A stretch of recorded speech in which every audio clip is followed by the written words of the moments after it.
Yeah, we did grammar last time, and we can do more grammar. I also put some grammar in the homework on countable nouns, when you say one, when you say any, some, that kind of thing. But only one person's done the written homework. That was Anjali. I think there's only one done it, at least the grammar part of it anyway. Quite a few people have done the recording. So that's the other thing I do, Reben, is to get people just to read out a lot of words where I have given the pronunciation. Spelled them out. So, and then I listen to their recording and I correct it. You'll see all this come through in the next few days as people submit more homework. So shall we? Hi, Alida. You going to talk to me?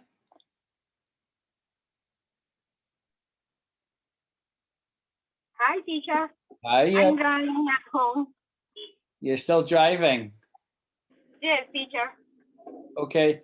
What do you fancy doing tonight? Like grammar or vocabulary, or do you want me to answer questions? Any thoughts? For me, whatever, teacher. I need to see or to watch when you are the exercise of grammar, teacher. I have different question about when they use few and a few. The same. I need to help you when they use a little and a little. Yeah. Or only a little. When you stay with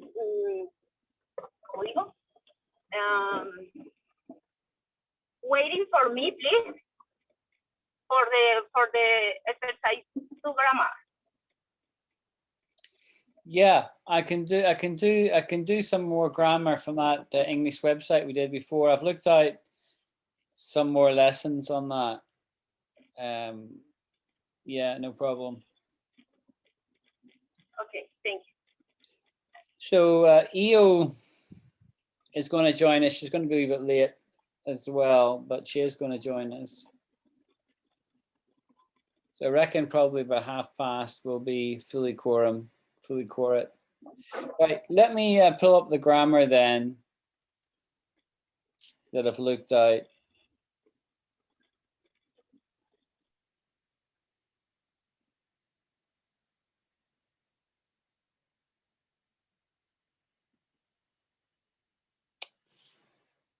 So this is the past continuous and the past simple. I think you might find this fairly easy. Reben will find it easy anyway. I'm not too sure about the others. So essentially, for this exercise, you have to choose between these words here. I something work at 9 a.m. this morning. Would that be started or would that be was starting? Diana, you can tell me what your answer is by just writing it in the chat. Yeah, absolutely. I think that is the first answer. Maybe start. I started work. Yeah, exactly. I started work. That's correct. Let's go to the next one. This time last year, I something at university. Was it studied or was studying?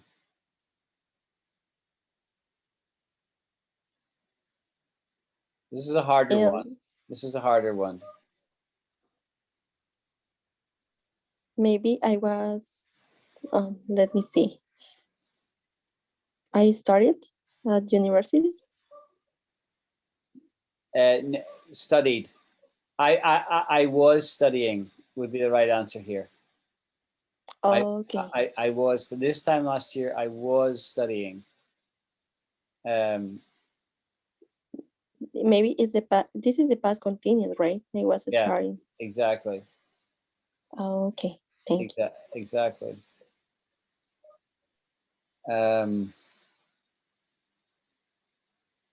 I think this is maybe a bit late for Reuben. I think Reuben's left. Okay. Sarah hurt her ankle while she ran or was running? Was running. Yeah. That's right. And then I something your call because I was working. I missed. I missed. You got it. While I was walking home, I something a new shop in High Street. I noticed. Yeah, I agree. I think it's that as well. Yeah. I was noticing. We could say that as well, you know. That's valid English. Hey Diana, I was noticing a new shop up the street there, you know, but I think the right answer is noticed. Yeah. At 6 p.m. yesterday, it already got dark or was already getting dark?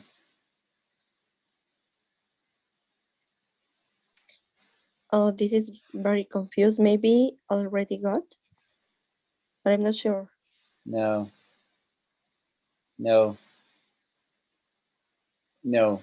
It's definitely the second one. It's the second one. Okay. Yeah. At 6 p.m. yesterday, it was already getting dark, right? It was already getting dark at 6 p.m. You would never say it already got dark. It already got dark. You would say, if you were wanting to say that, you would say it had already got dark. You see that? Teacher, can you please write down that example, please? Yeah. So at 6 p.m. yesterday, it, I'll put the right answer in brackets, was already getting dark.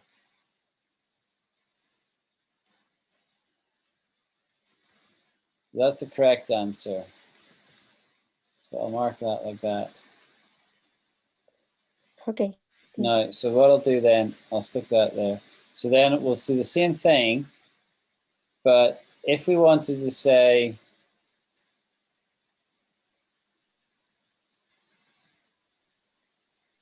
like this, already got,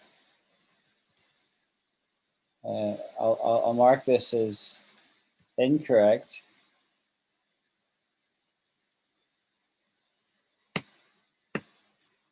So that would be incorrect in my opinion, right? But we could fix it with had, like this.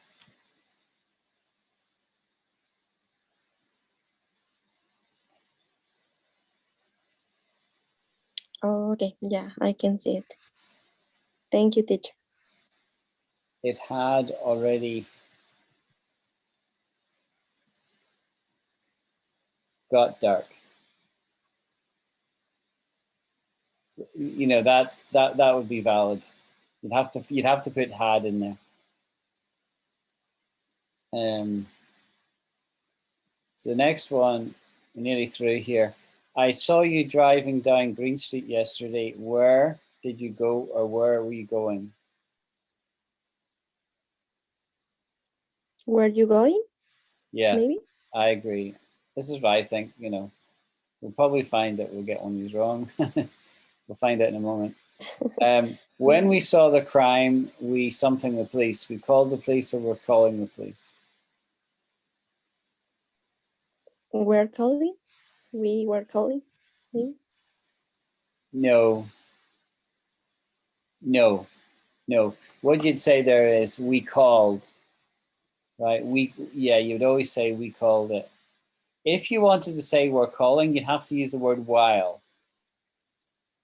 Oh, yeah, While I remember. we were calling, right? you'd have to put while there. So it's definitely called. So let's just double check this.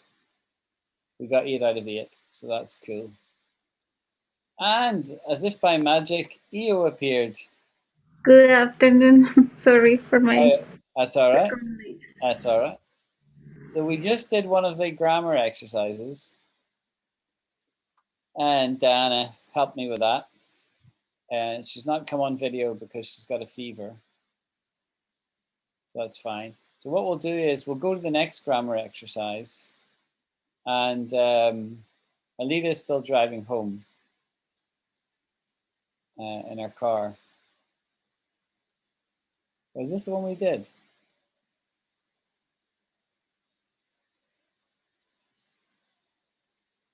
No, this is a different one, isn't it? Right. I started my new job yesterday, or I was starting my new job yesterday. I started. I start. Yep, I heard all 3 voices there. Very good. Right. What at around 8 a.m. this morning, either did you do or were you doing? What did you do? Were you doing? This is a confusing one. I don't have a problem with either of these. What did you do at around 8 a.m.? Were you doing? I think the answer they want is were you doing? What were you doing at around 8 a.m. this morning? Because maybe the activity is still happening. For that reason, it's past continuous. What do you think, Alita? What are you doing? I think, answer is yeah, no, I think you're right. I think it's what were you doing at 8 a.m. this morning? That's what I think the answer they want is. But what did you do at around 8 a.m. this morning? It's also a valid question, in my opinion, right? So anyway, we'll see what they say. While I was washing the dishes, I suddenly a brilliant idea. Had. I said we had. Yeah. That one's clear. Yep, I agree. We all got that. Right. He didn't hear the phone ring. He something to really loud music. He either listened or was listening. Was listening. I forgot more than one vote in that one. Yeah, I agree. If it is, I was listening. I agree. Okay. The shop when I got there, so I couldn't go in to buy anything. They had already closed or were already closing. We're already closed. Already closed. See, I think it's the second one. See, if this is another good example where if you want to say already closed, you would have to use the word had. They had already closed the shop when I got there. You wouldn't say they already closed the shop when I got there. That's not quite good English. So but also, teacher, because I know, so according to the grammar, that when we have like an action in past, so the complement or the previous idea has to be in past continuous, because it's something that was in progress when suddenly happens something.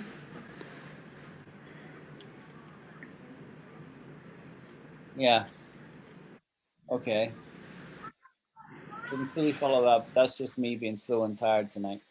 We'll leave it at that, and we'll see whether we got it right or not. The teachers told us to stop what we did or we were doing.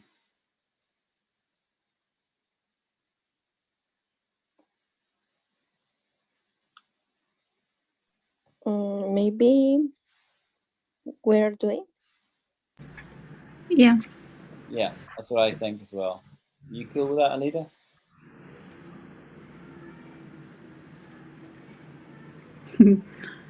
Alita is gone. Okay. Something were you looking for in the library yesterday? Either did you find or were you finding?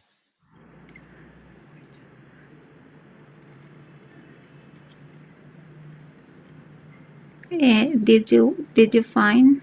Did you find? Yeah. I agree. When I heard the phone ring, I something it straight away. Answered or was answering?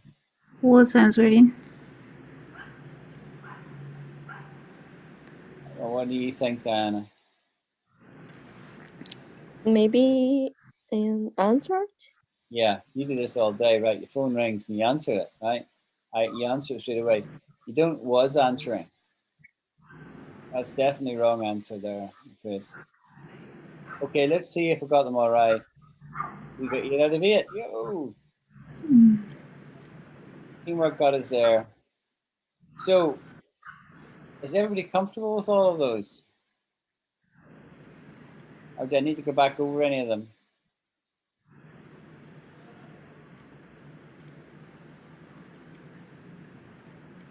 Silence means I'm cool. So we'll go back to the group and maybe do the next one. We'll do one more exercise. Question forms.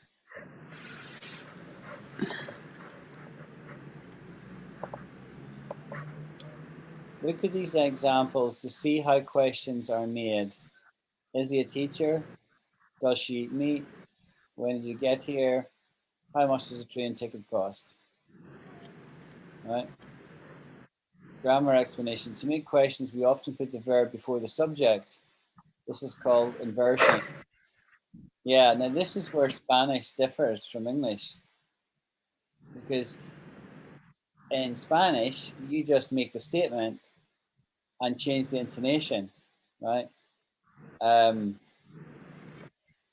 It was raining today. You would say, it was raining today. You just go up at the end of it. You just go up, right? To turn it into a question, where we turn it around and say, was it raining today? Was it raining today? As opposed to, it was raining today. Am I making sense, or am I talking too fast, or am I talking nonsense? See, if you look at this example here, I am late is the affirmative statement. I am late. To turn it into the question is you say, am I late? And what you've done is you've changed the I am to am I to make it a question. Whereas in Spanish, you would say, I am late still, but you would just say, I am late. Yes? Tell me I'm right. I'm still trying to learn Spanish here. Yeah, teacher. Okay. Right. So I can help becomes can I help? She is sleeping. To turn it into question, you say, is she sleeping? We have met before. Have we met before? So we flip the verb around. If there is a question word, why, what, where, how, it goes before the verb. Are you late? We turn that into why are you late? Was she there? When was she there? Can I help? How can I help? So the key thing is that word going in there at the beginning. Have we met before? Where have we met before?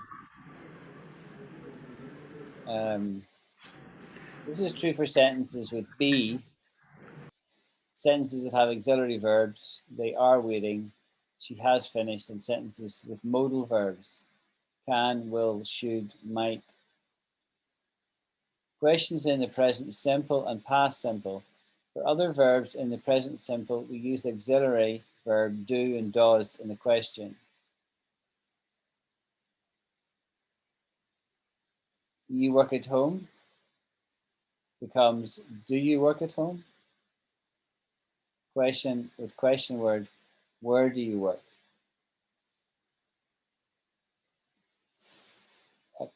Affirmative, it costs £10. Does it cost £10? How much does it cost? We use the auxiliary verb did in the past simple. She went home. Question, did she go home? Question with question words, question with question word, where did she go?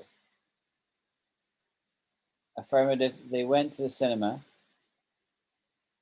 Question, did they go to the cinema? Question with question word, where did they go?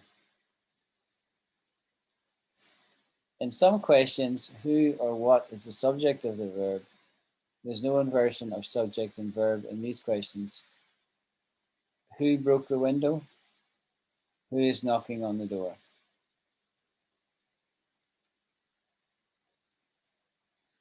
Oh, well, this is getting a bit more complicated now. We'll see how we get on with this. So we've basically got to fit any one of these words in here. So, something do you live? Which one of these words? Where do you live? Okay. Something, you ever seen the Great Pyramids of Egypt? Have you ever? Are you something to work today?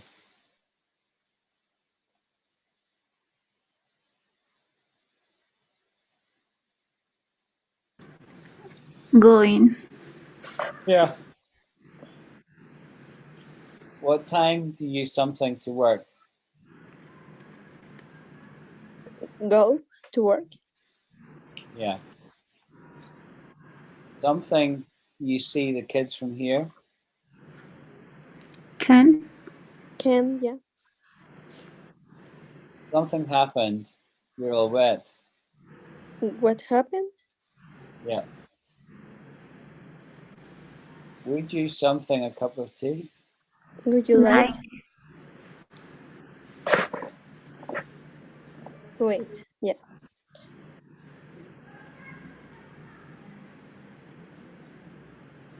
Okay. Well, the exercise felt easier than the explanation. Yeah, teacher.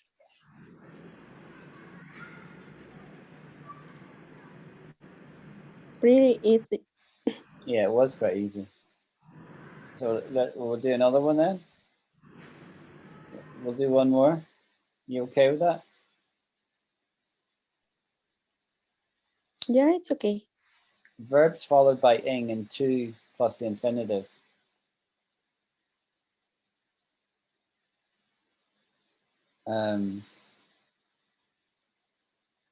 There's a couple of tests on this page.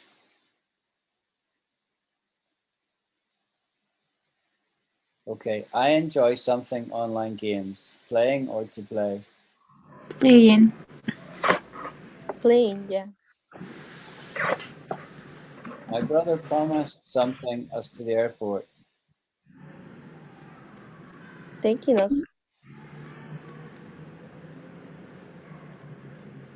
Don't think so, Diana. What do you think, Io or Alida? Taking, teacher. No, no, no. It's definitely to take. Can you not see that?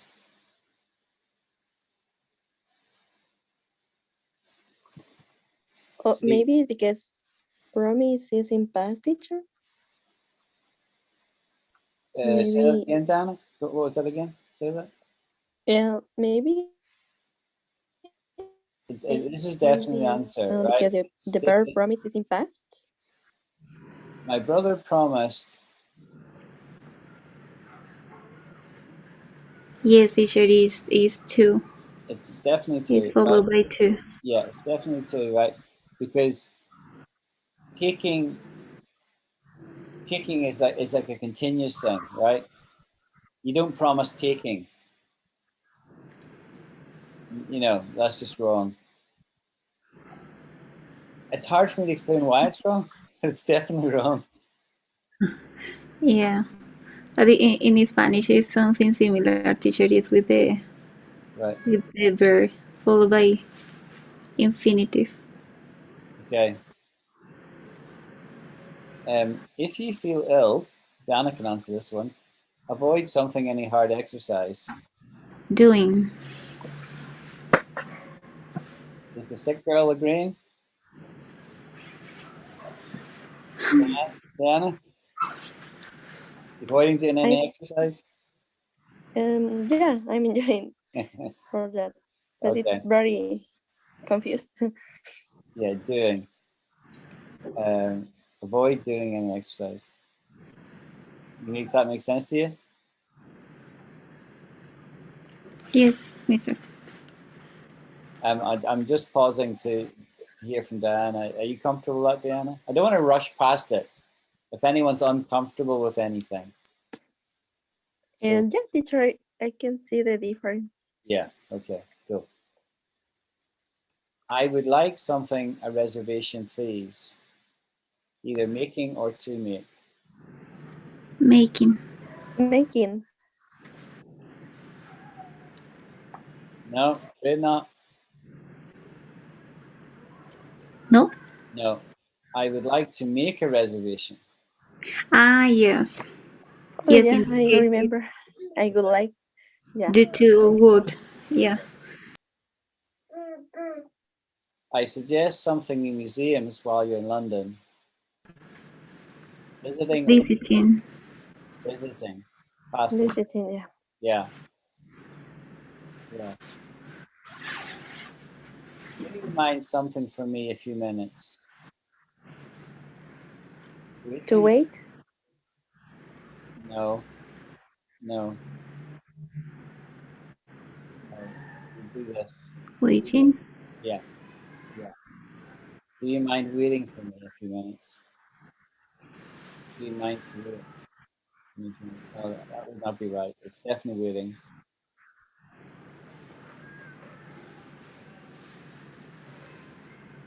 I can't afford something on holiday this year. Going or to go? To. To go. Yeah, I think that's the right answer. Yeah, that's the right answer. I'm learning at the moment. I'm learning driving or I'm learning to drive at the moment. To drive. Driving. Think so, Alida? I don't think so. I think so, teacher. What do I you learning. What do you think, Eo? I think that is to drive, teacher. Yeah, yeah, that is the right answer. I'm pretty sure. Let's just check we got them all right. Yep, yeah, yeah. So are we all comfortable with all of those? I didn't go back over any of them.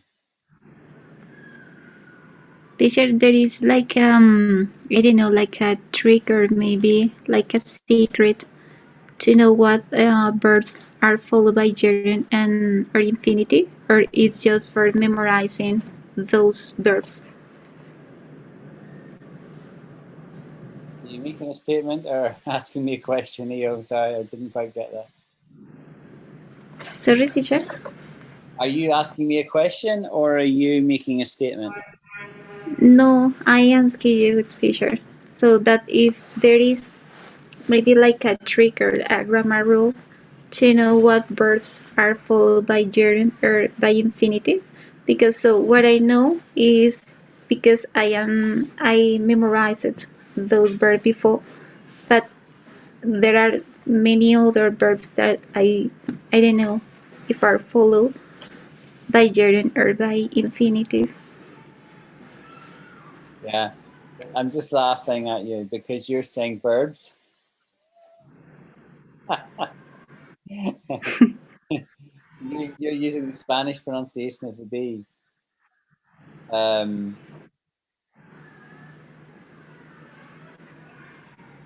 Yeah, so it's verbs. V. V for Veronica. V for Valencia. V for verily, verily. Right? Not verbs. Yeah. Mm-hmm. So Diana's suggesting maybe we could do that topic and practice it. You want me to go back over these 8 exercises, Diana? Is that what you want me to do? What are you suggesting? Or review it another time? What are you suggesting?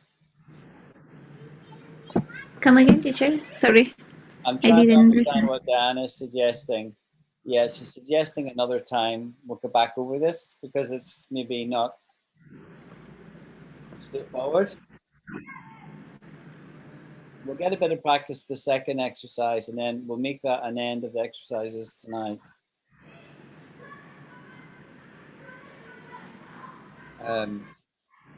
Right. I finished something 2 years ago. Studying or to study? To study? Diana? Rita? I'm not sure.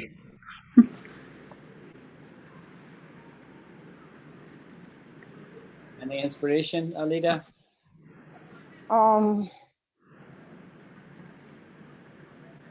Studying.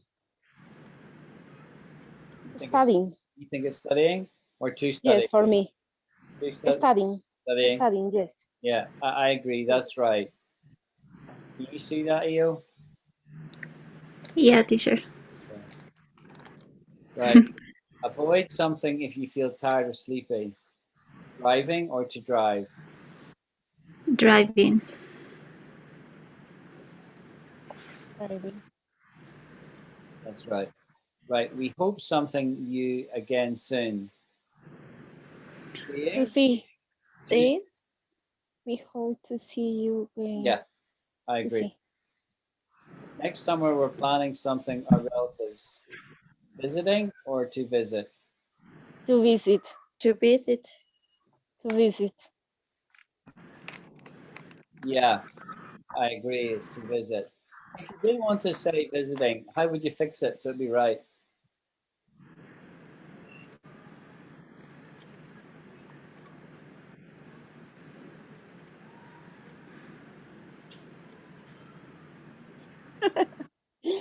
You are sleeping, teacher.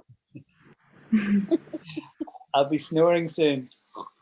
See, what you could say is, you could put the word on in there, right? On. And say visiting. So we're planning on visiting our relatives.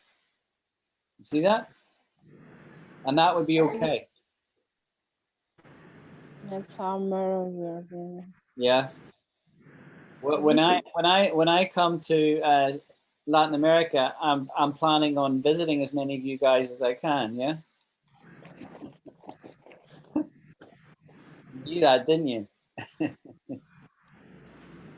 After I've learned Spanish. Right. Now I have changed job. I miss something my old colleagues. Seeing or to see? I miss seeing or to see?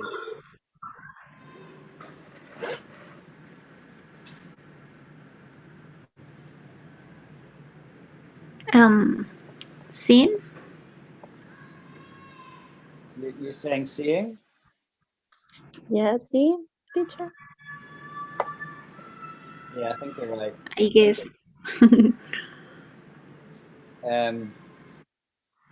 Diana is saying, do the grammar we can net use two verbs using ing, right? You want to say that in English, Diana, what you're saying there? Like tell me what you're saying. I'm not a bit confused what you're saying there. You want to restate that verbally?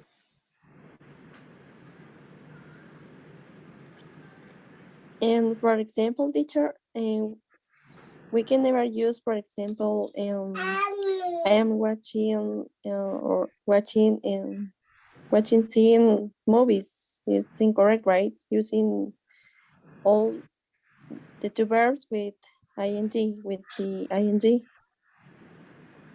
Give me an example, Diana, what you mean? Yeah, give me one moment, please, teacher. Let me write down the example. Hmm. Hmm. Hmm.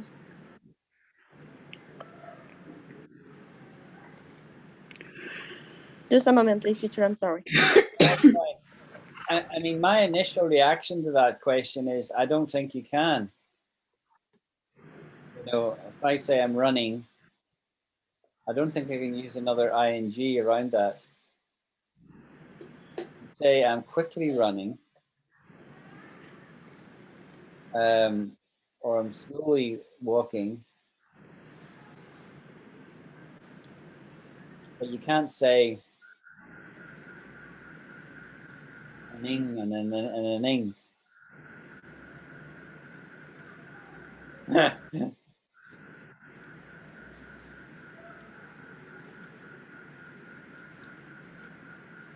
I'm thinking of some Scottish slang. It's kind of funny just now. It sounds a bit like that. Which if I told you, you wouldn't even be able to parse it.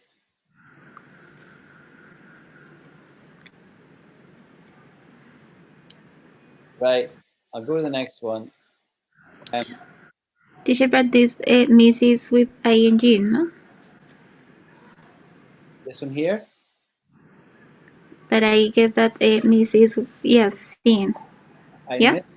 I miss seeing my old colleagues. Yeah. Okay. You don't say I miss to see. That would be bad English. Okay, teacher. So I'd like something for the party. Coming or to come? To come. To come. Yeah. They chose something about the environment for their project. To Right write. or to write? Somebody said To to. write. Yeah. I dislike something to work at weekends. I dislike Having. Having. having. Yeah.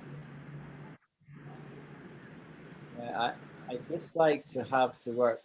Sounds a wee bit clumsy. Yes. So we got that there. Okay. I think that's probably enough of exercises. What we'll do is, I think we've done all of that one. We've done all of those. So what we would do is go to the next level, which is intermediate to upper intermediate. And we'll do all of these. We'll start these next time. There's more of these. We'll be really, really expert by the time we get through that lot. Okay, so that's where we'll go next time. If any of you want to look at it in advance, I'll just copy this into the chat window.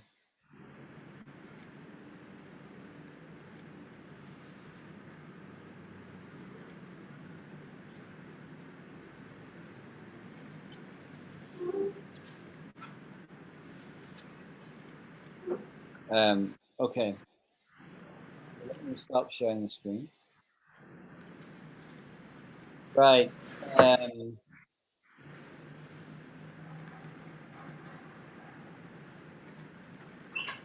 So, what would you like to do now? Would you like to go with some of the homework?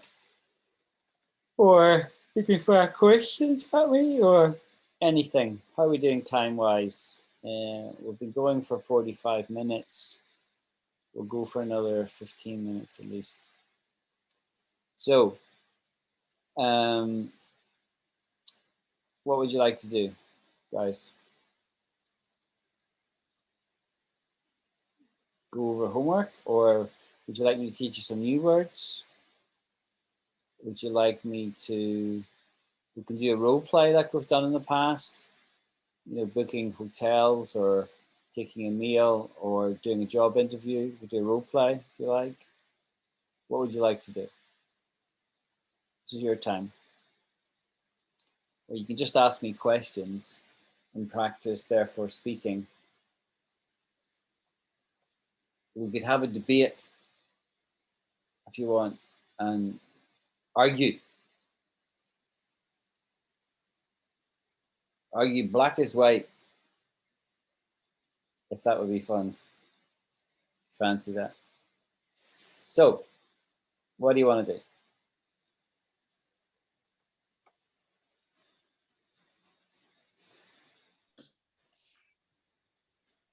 Teacher, I think that maybe we can start practicing for next class because I think that you are so tired right now. But I don't know. I don't know. What do you think?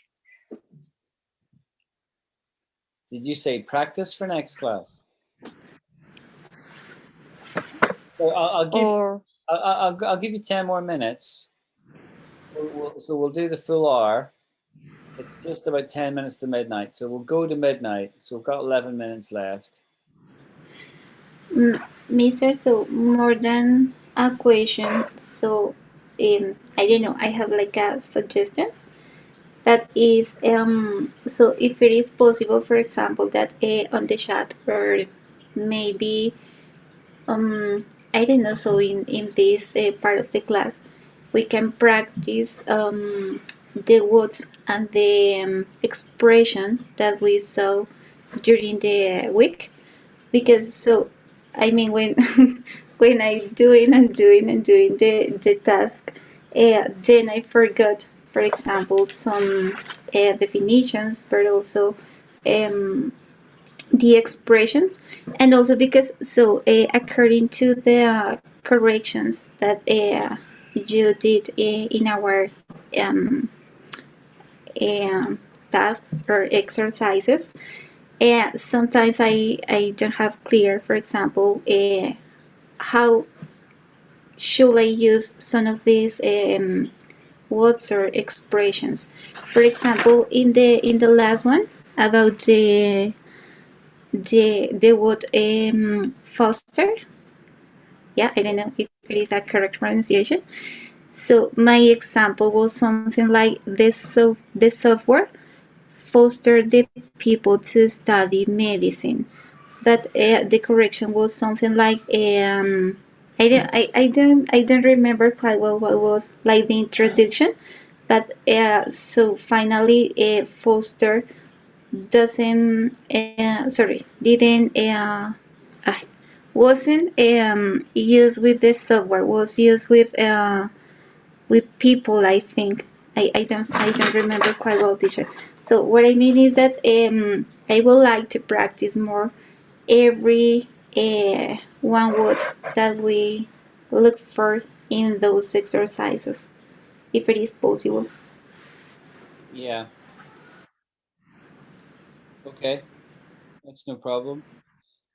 But Right. also with the pronunciation, teacher, because so sometimes so I try to hear those words when I search the definition.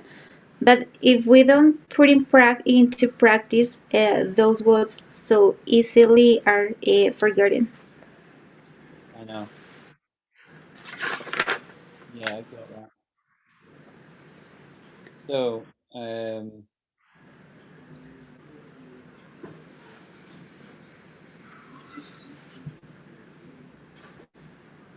No. yeah, that's fine. So why don't you turn your camera so I can see your face? I'm only seeing your right ear. So, you're pretty, So um, I when I do the correction, it doesn't. Were you the one who said foster teachers foster the basics of cultural literacy? Literacy, is that you? Wait a moment, teacher. So I'm going to open the app Yeah, yeah, I'm looking at it here as well. because I have bad memory. uh, doesn't work. Um,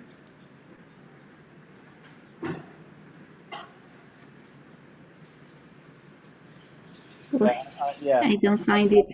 I've got it. I've got your one. So what you said was encouraged to develop an idea or feeling in oneself. Educational software fosters the teenagers to study medicine. That's what you said. Wait a moment, teacher. Because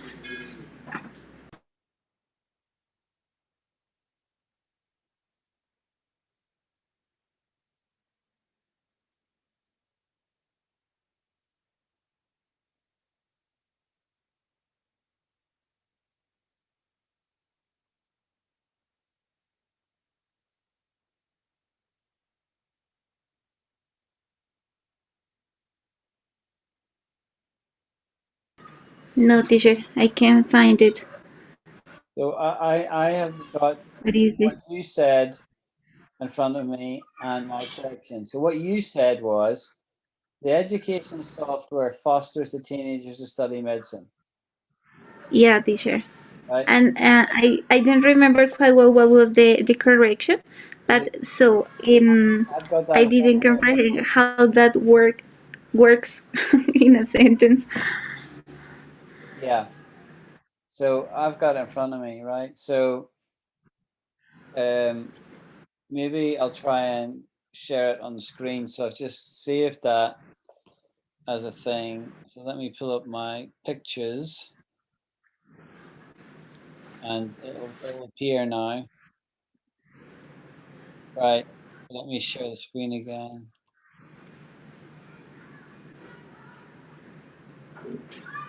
Teacher, we can practice also a part of the pronunciation of that word, Yeah. of these words, Yeah. Okay. So please. right. So this is what you said. The educational software fosters the teenagers to study medicine. Yeah. That's Yeah, teacher. now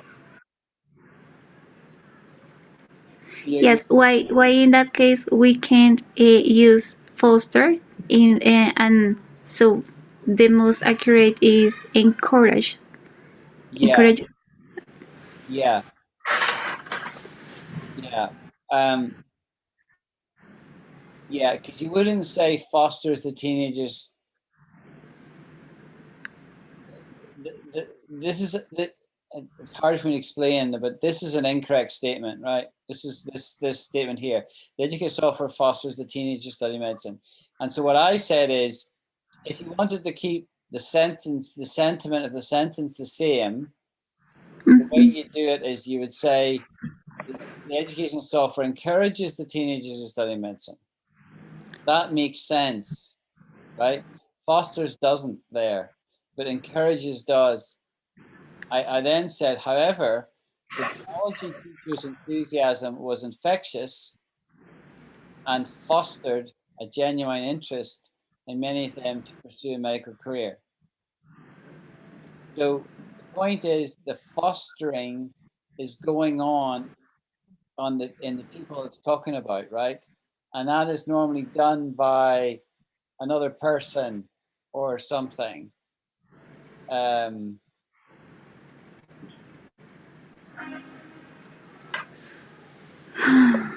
I guess I'm saying you weren't a million miles away from here, right? You weren't a million miles away, but you wouldn't say that. You don't say Is fosters to do something. When you say is that like sorry, teacher? yeah, so what you do is you encourage somebody to do something, or you exhort them to do something, or you tell them to do something, you command them to do something, right? Or you could invite somebody to do something, right? There's different ways of getting somebody else to do something, right? So teenagers who study medicine is the action, right? And you're getting them to do that, or something is getting them to do that, right? But fosters is not that. To foster is to create interest. Foster um, fostering is like creating something, creating appetite. So do you mean, teacher, that this verb is used is so sorry the usage is between people, yeah? So No, how can I foster other person to do something, but not how a subject can foster like other stuff, yeah? it's not as strict as that because Mm. the point is fostering. What fostering does is generate an interest, right? It's not the actual action. This is really hard to explain, but what I'm telling you is right, but it's hard to define. So I'm looking up Google here. So I'll stop the share. I'll share my Google screen. Right, it says here, encourage the development of something, especially something desirable. The teacher's task is to foster learning. Right, this is correct, right? So the teacher is fostering learning in the student. Bring up a child that is not one's own by birth. A person who would foster Holly was found. Yeah, let's ignore that definition for now, because this is the one that we're really focused on.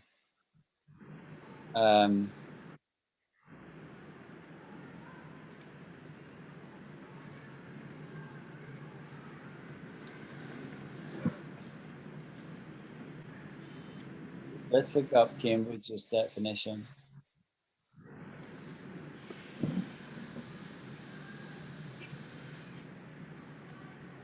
Yeah, so this is the one that we really want.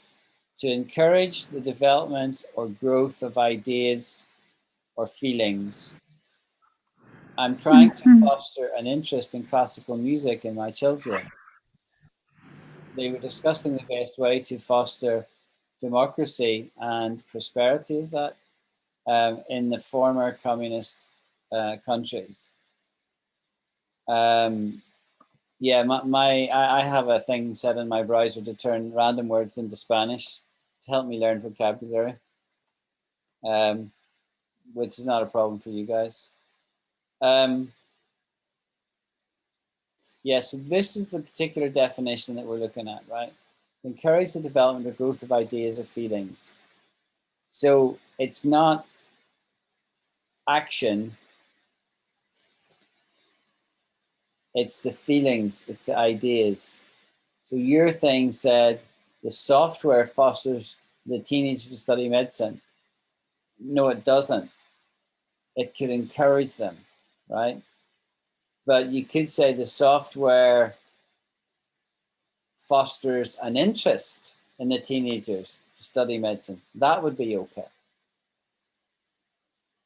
So the way that I use that word is like an auxiliary verb, and in this case has to be like something that the courage is the feeling, not the other action, right?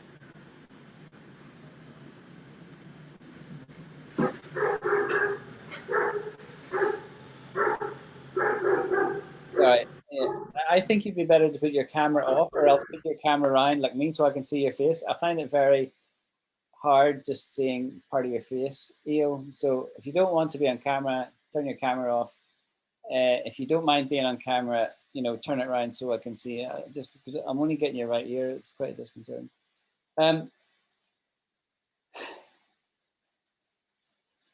Yeah, fostering is creating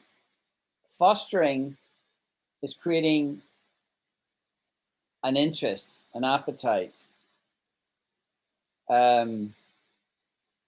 So it would be fostering. You don't foster to study. You foster to. You would foster an interest or an appetite to study. That makes sense. Is that making sense? Yes, Tisha. Okay. Yes. So according to this explanation, so I realized that my example is wrong by the action especially. Right. So let's look at the next one then.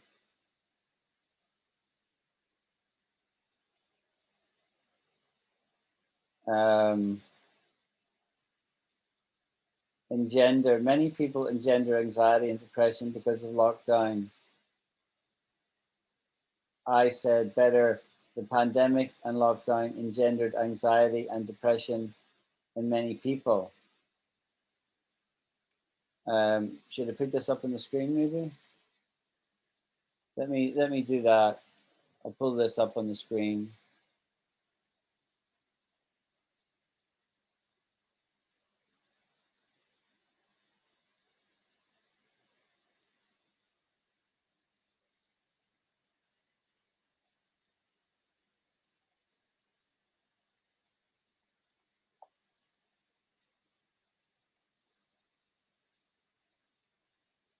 I'm just waiting for my phone to copy it to the Mac, and then once it appears there, I will share it.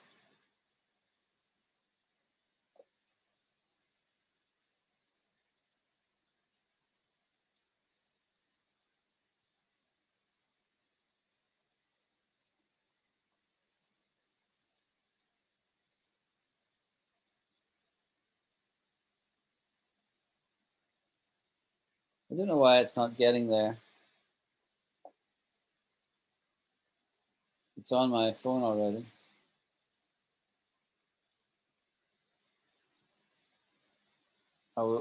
We were out for a meal tonight because it was our wedding anniversary yesterday. 31 years, believe it or not. So that's Alison, wife, and this is the Bridges. They were there tonight. You call this area the Three Bridges because you see you've got three bridges here. Fourth road Yeah, bridge. teacher. This is the fourth road bridge. It's over 50 years old, and this one's just about 2 or 3 years old. And this one here has been there since the 1800s, believe it or not. It's the real bridge. So it's quite dramatic, as you can see. Let's see if this is. No, it's still not replicated. I don't know why it's. Where is that place, teacher? Yeah, that place is. It's called South Queensferry.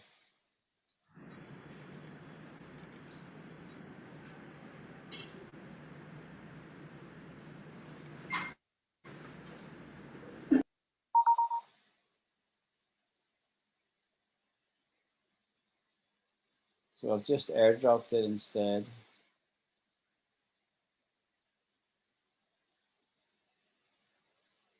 Okay. So stop the share. Share screen.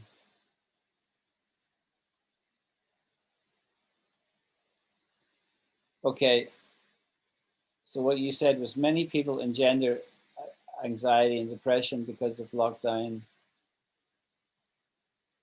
in pandemic. Now, I just reworded this for you, right?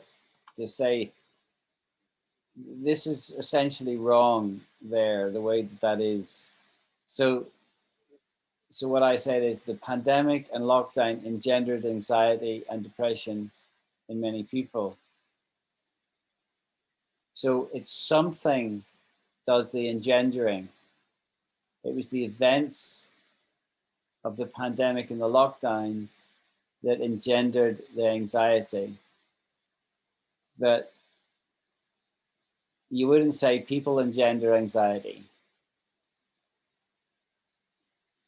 In the normal Yeah. scenario, you could say, "Oh, I have a really bad boss. He's really cruel and heartless boss, and he engenders anxiety in me." You could say that. Yeah, teacher. Makes sense because so what I said in that example is that the people engender anxiety, and this is not true because it's the situation that causes that feeling. Yeah. So I have to understand that the engender is caused by, so is the I don't know how to say that. So basically, it's like the action that can cause that can cause something, right? Not the people. So the people is who is suffer from that. Yeah. Yeah. Normally, it could be circumstances. It could be a person. You could cause it in somebody else, but you don't do it in yourself. You don't engender something in yourself. It has to be an outside force, an outside condition. So something could engender fear in me. It's either circumstances, or it could be people, or it could be the threat of war. It could be any number of things that engenders something in me. But the thing that's doing the engendering has to be outside of me. Yeah, Tisha, I get the Okay. idea. Yeah, you're right. I So, didn't realize. yeah. So what we'll do is, oh, Pauline has joined. Hello, Pauline. Pauline, Hello, uh, sorry, just woke up. well, Hi. okay, very good. So just so the others know, Pauline is from Thailand and obviously doesn't sleep much. Oh my So I don't know what time it is there, but it must be like 5 in the morning, 6 o'clock in the morning. I don't know. I'm still sleepy. Right. God. So let me share the screen of the next one then. So if I go to photos, so here's the next one here. Right. So you said people are performing the social protest with truly aplomb. Now,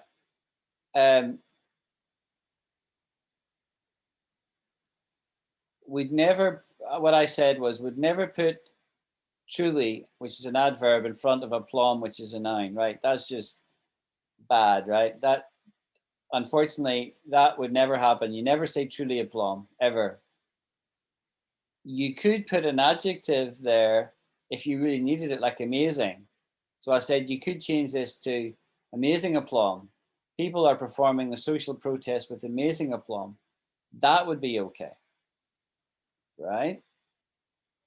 But I said aplomb is such a strong word, it doesn't need any embellishments. So when you say aplomb, you're saying somebody did something really well. You know, it was really professional, really fantastic.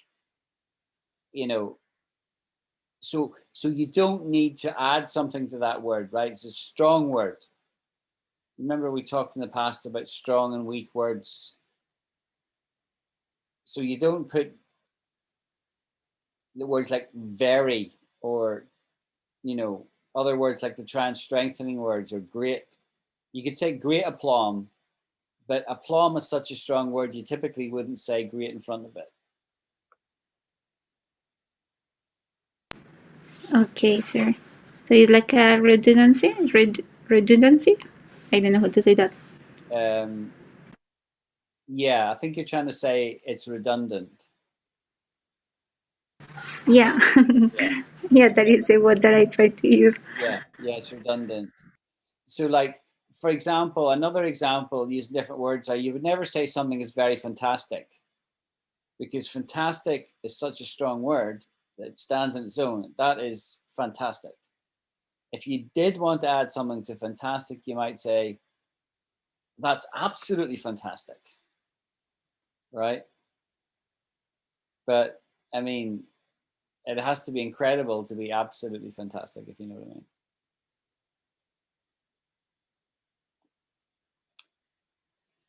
So, okay, so we're working our way through that.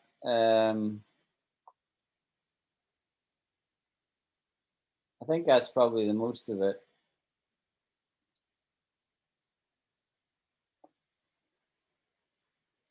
Were you the one who did the whistleblower? Judge is a whistleblower revealing the crimes at court. Was that you, or was that somebody else?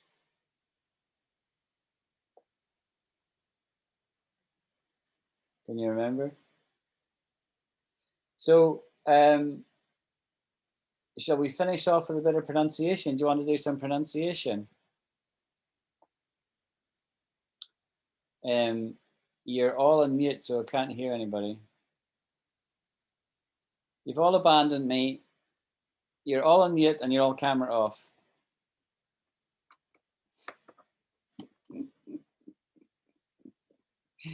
Why is everybody so shy tonight? I'm not shy, teacher, but I just woke up. You've got a fever. I just woke up. You've got a fever, so you're okay. But In my case, you're just I up, can't. so that's all right. That's all right. But I don't know. Alida and Io normally have the camera on, and I can see your faces and things. Yes, mister. Yeah. So, anyway. But I understood that you told me that that I must turn my camera off. Well, you see, your camera was like this. You see, that's what I'm seeing. I don't know if you're seeing that, but I'm seeing.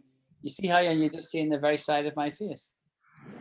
That's the way your camera's appearing on my screen. I don't know if it's me or what it is. It's a wee bit better now than it was earlier. Hi, Alida. I can see you now.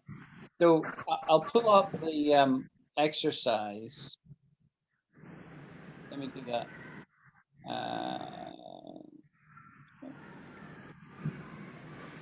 Right.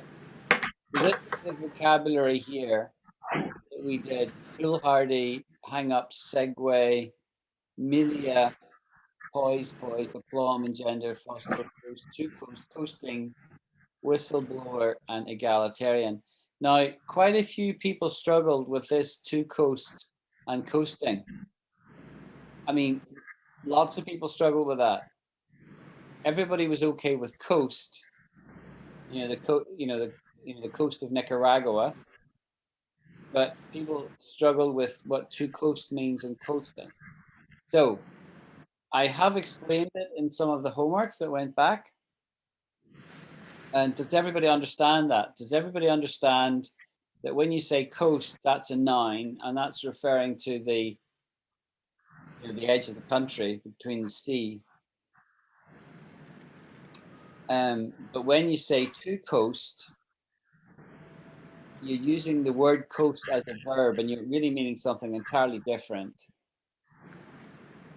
So Alida was driving earlier, so if she decided to coast, she would put the car into neutral and just let it run on its own momentum. Yeah, that's what to coast or coasting means. We had somebody stay with us last night, and they arrived very late, like 2 o'clock in the morning, and they didn't want to disturb us. So when they came up the driveway, they let the car coast up the driveway. They turned the engine off and just coasted the last wee bit, so we didn't hear them come in.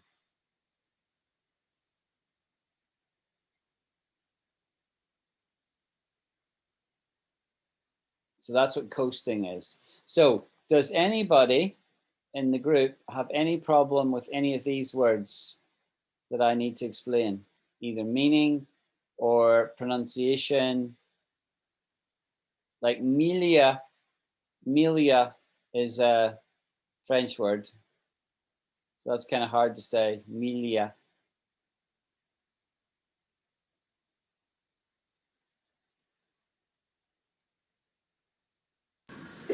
Mr. So I understand that milieu, yeah, is the correct way? Yeah. Milieu is referring to the environmental, social environmental, so Yeah. where a person, I don't know, so interact maybe. And so if I say, for example, I don't know, in my work, the milieu is nice, is right, so is referring to that environment of my work.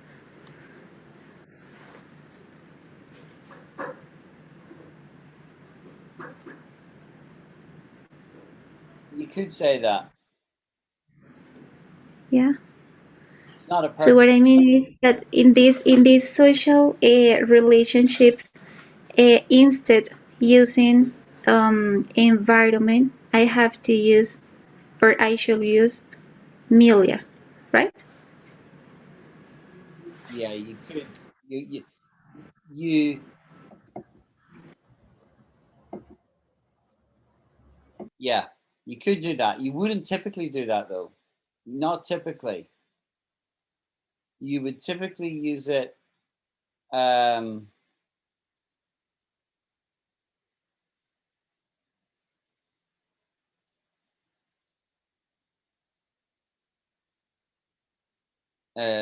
like, let's say you went a trip to America and you went to New Orleans,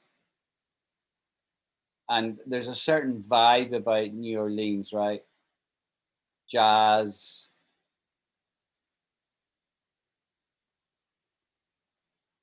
music, and that's something you either like or you don't like, right? You know, so there's a certain milieu there, and you could describe that. You could describe the milieu of New Orleans as something that really appeals to me, or you could say the milieu of New Orleans something I just don't like. I don't like it. Or you could say I had a trip to Vegas. Now Vegas is a certain milieu, which obviously appeals to many people, and to many people they really would hate it. You see, I would be in the latter category. I'll tell you that for free. You know, but it appeals to lots of people, right? So it's describing a very specific kind of social set of conditions, in that case in a different geography. It's somewhere, it's contained, there's a milieu associated with it. But this is all present day. You could also talk about milieu in different times. So the milieu in the 1920s, or the milieu that persisted in the 1930s when there was a great worldwide depression. So it's the sort of overall higher social environment that pertains in a certain place or a certain time. That's how it would be used mostly. I don't think you would use it in the context of your work. What I'm getting around to saying, although it's not strictly wrong, right? It's not strictly wrong. So let's pull up Google. I'll just share my screen again. Share screen, Google. So let's look up milieu here.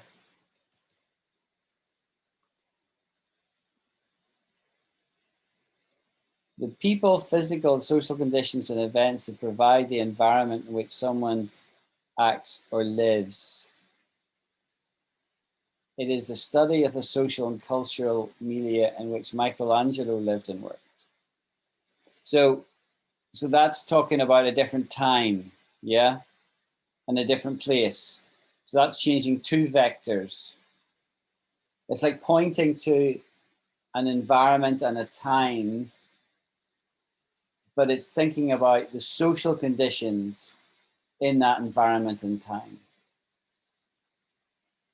Whereas the examples I described to you a few moments ago, I used individual vectors. I said places, New Orleans or Vegas. And I picked those two out because they're very distinctive.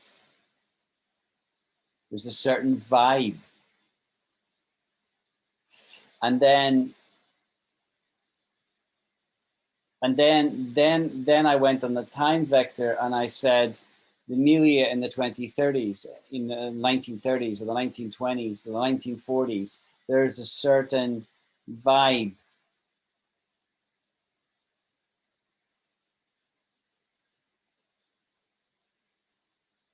And there's a word that we learned a few weeks ago, can you remember, that referred to the spirit of the age now? Do you remember what that word was? It was a German word. Anyone remember?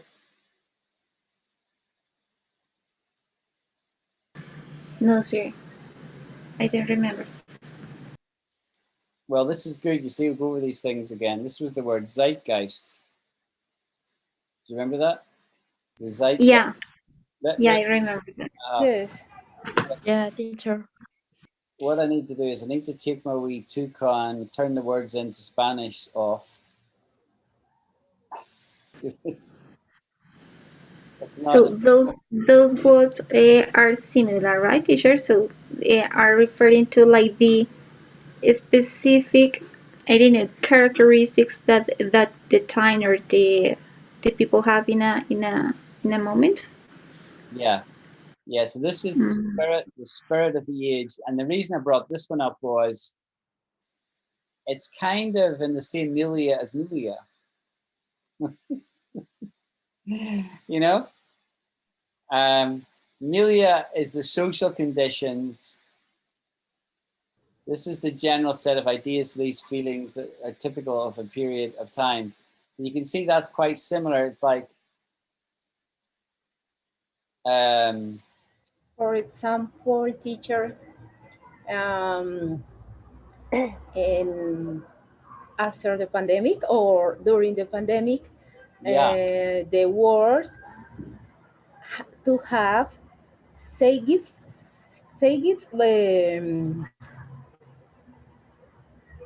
to the use in virtual, to, to live in virtual for maybe. You understand me, my idea? My idea? no, Teacher. you need to you need to run that one by me again. Okay. I got the pandemic bit. I got the pandemic bit. But Yes. what was the bit The after that? For the period of the pandemic, the human is it's like to have virtual online you understand me? Yeah, yeah, yeah. You start. Yeah, what you're saying is it's forced people to do things online. Yes. Or Yes. about the job or meeting of Yeah, even family. family, Yeah, in love, whatever.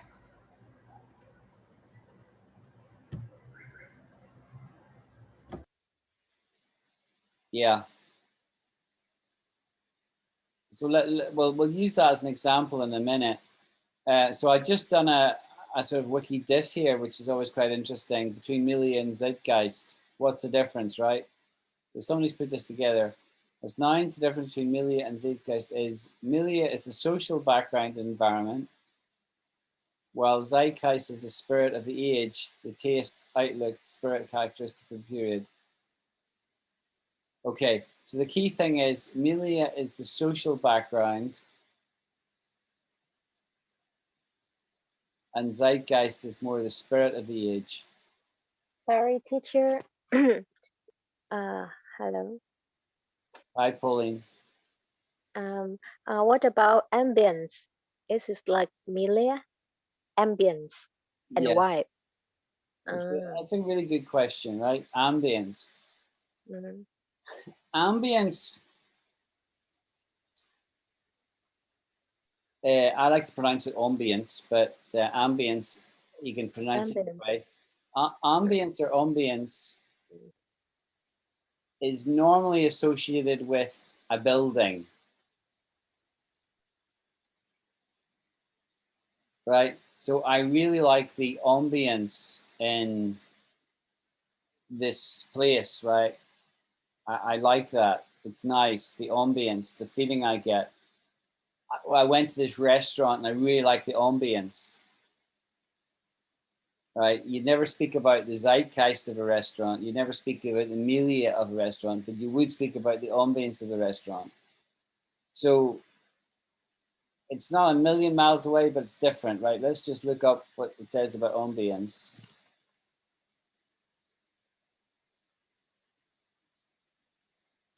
The character of a place or the quality it seems to have.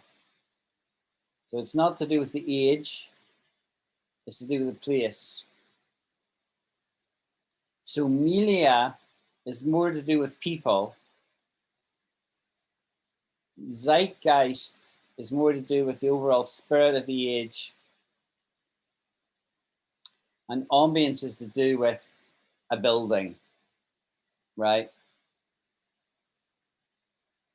The sound, the look, the colors, kind of thing. So it is about the places. Yeah. The places. Yeah. Right. But it's a Not- good question. Not people. It Yeah. is not about people. It's about a place. Exactly.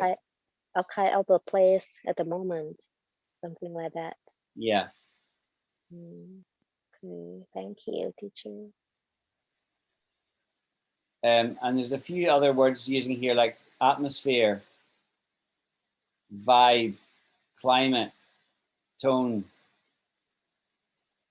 So these are other words that are in the thesaurus. You know, you can speak about the atmosphere in the conference room, the ambience. It looks like an upscale eatery. It has a real sports club ambience to it. Vibe, the restaurant has a casual vibe. So like, you know, dictionaries like this are very helpful for you to look at to help you think through the meanings of words and how they're used. So Tisha, for example, we can say that, or I don't know if I understand it quite well. That, for example, we can say that in like in the year, for example, 1780, the zeitgeist was the Industrial Revolution. yeah, Yeah, exactly. because like something that remark that year, maybe. Well, nearly, right? You wouldn't say the 1780s or the 1700s was a zeitgeist. You wouldn't say that. You would always say the zeitgeist of the 1700s was, and then describe it. Um, Okay? So you could the say, zeitgeist was the Industrial Revolution, yeah, right? yes. But other different thing if I say the milieu, yeah, maybe the milieu was like the, I don't know, like the contributions that people did to the science, maybe.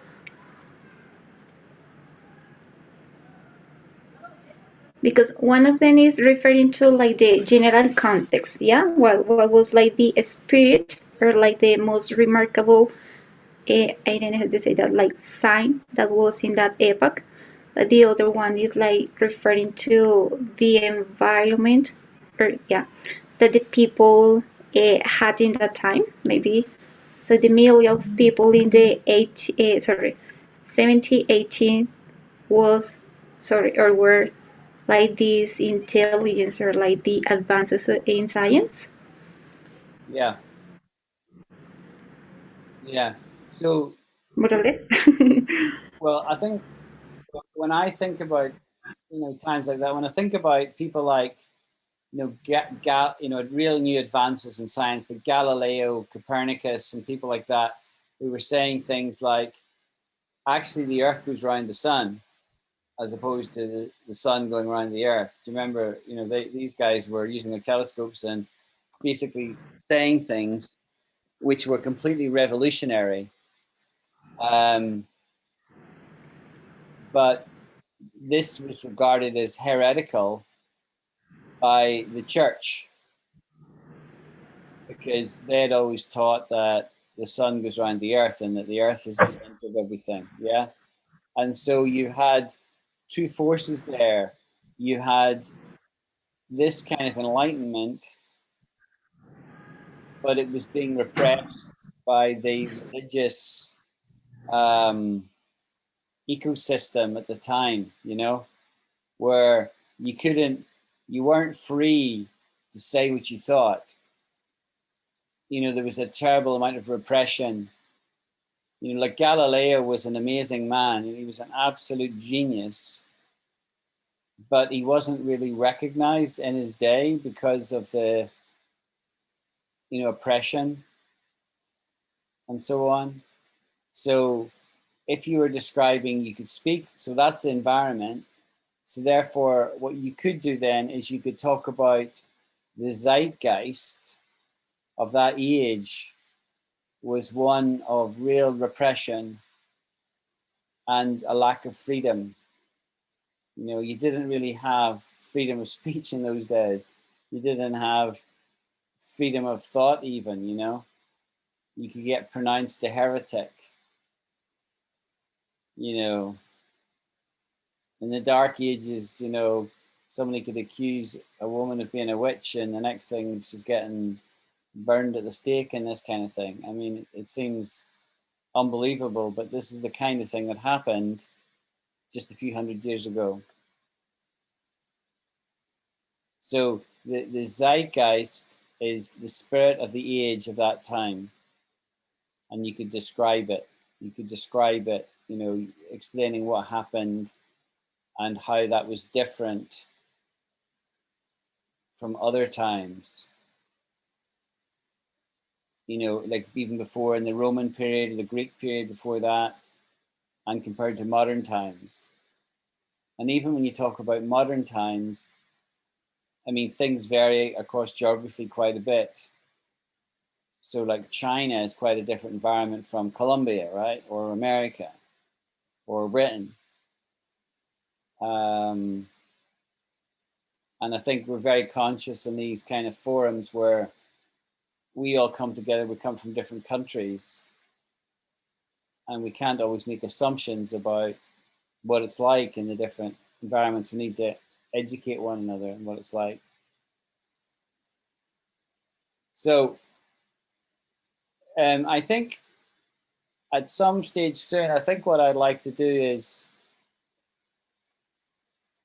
probably go back over all the words we've done, and we'll just go through them again so we can remind ourselves of them and how we use them.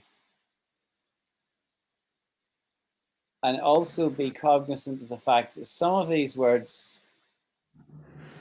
are quite common and others are less common, you know? Like zeitgeist is not a word that's used awfully frequently. Either is milieu, by the way. But a word like aplomb, you know, it would be used fairly, or foolhardy, or hangups. They're much more common words, yeah? So just understanding where words are on that sort of spectrum, you know. Yeah, Mr. Sorry. So from that listing, so I think that the most difficult words were that foster Yeah. and milieu, because so the other ones through the examples we understand a Yeah. little bit more about it, but those ones, so I really was confused with that. Okay. And we all know what a whistleblower is. I get it, but You get it. Pauline, do you know what a whistleblower is? Sorry, I don't. You don't know that one? Okay. Well, the other guys have all had a chance to look this up, you see. So a whistleblower is somebody that points out bad behavior, basically. Normally in a company, some kind of setting, and that they're not in a position to do anything about it to change it, but they'll typically go to the press or go to the police, or you know, so that's what they call it, blowing a whistle. You know, they're calling stuff out. So, do you know Edward Snowden? Have you heard of Edward Snowden? Is that a name you recognize, Pauline?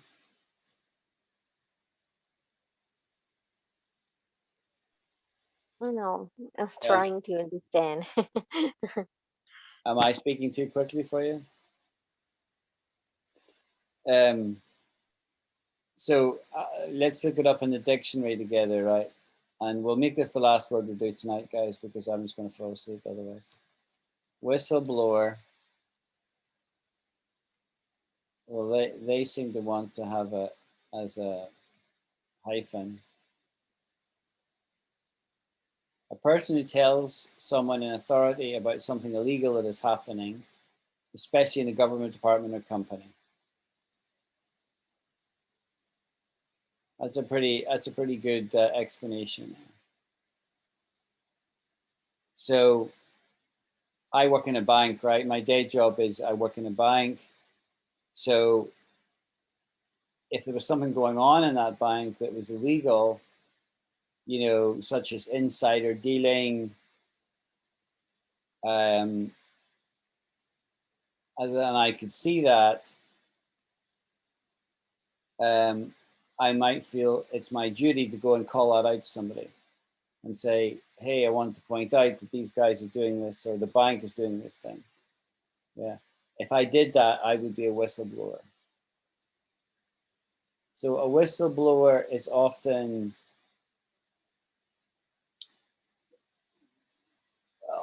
celebrated actually by the agencies that govern banks and that kind of thing.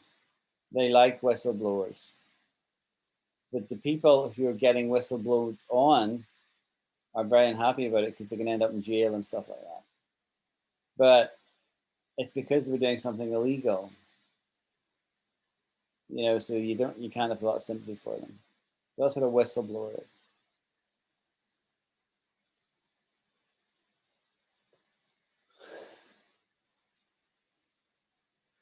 Okay, guys, I think we might call it quits there.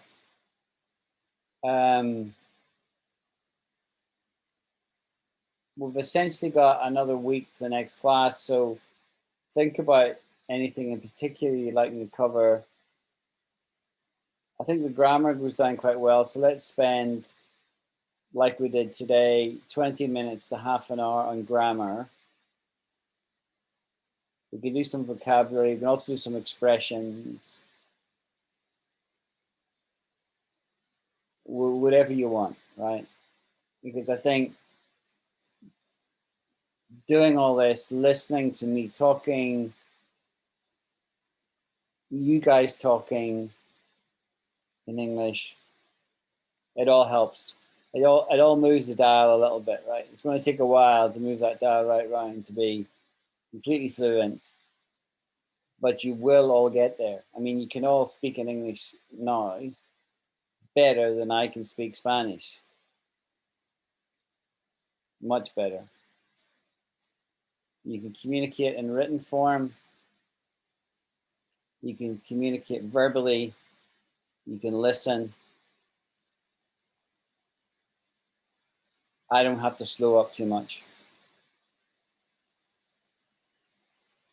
And when you speak to me, I pretty much get what you're saying first time, mostly. I sometimes ask you to repeat. Yeah? So hold on to that thought and don't be discouraged. You're all doing really well. Okay? Thank you, teacher. Yeah, So, thank you because that's possible due to your help. yeah. Have a nice weekend when it comes. Thank you so much, teacher. And Okay, teacher. I think we're at the B. We've just done B. So I'll do another exercise in the next day or two with C words. Words to begin with C. C never sounds like a th, like in Spanish. We never say th for a C. It's always, but sometimes it's a k and sometimes it's a s. But I'll try and mix it up a little bit. The different ways of saying the C letter.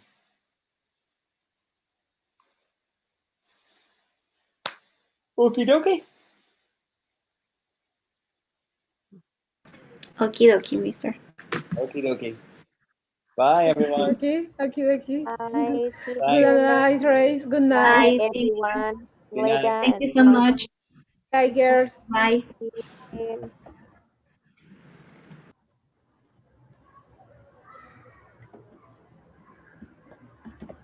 Ay, ¿cómo sabes?